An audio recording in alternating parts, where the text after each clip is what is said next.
Russian attacks in northeast Ukraine have prompted the evacuation of almost 1,800 people from the Kharkiv area, the regional governor has said. Heavy fighting has continued in the border area following Russia's surprise incursions on Friday. Kyiv has been expecting a Russian summer offensive for some time, including a possible attempt to capture Kharkiv, Ukraine's second city. But Ukraine insists its forces are able to resist any attack. On Saturday, Russia said it had seized 5 villages near the town of Vovchansk in its latest offensive. The BBC has not been able to independently verify the claim. It is still not clear how far the Russians will advance, whether this is a probing attack or the start of something bigger. Ukrainian artillery guns are now firing back. The booms of exchanging fire echo loudly down the already bomb-damaged streets. A total of 1,775 people have been evacuated, Kharkiv regional head Ole Sinyhubov said on social media.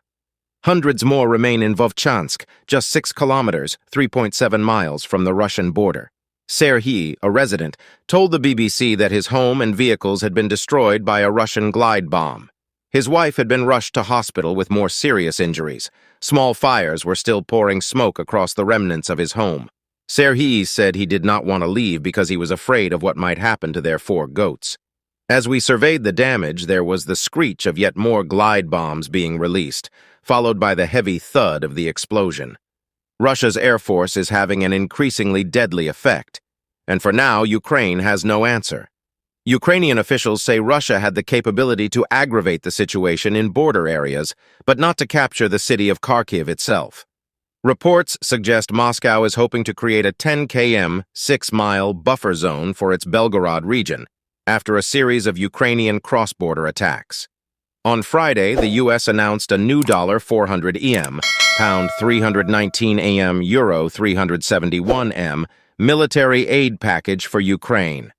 It will be Washington's 3rd installment of aid to the country after months of political deadlock, adding to the previous package worth a total of $7 BN sent in late April. U.S. Secretary of State Anthony Blinken said the urgently needed aid would include air defense munitions, artillery rounds, anti-tank weapons, and armored vehicles.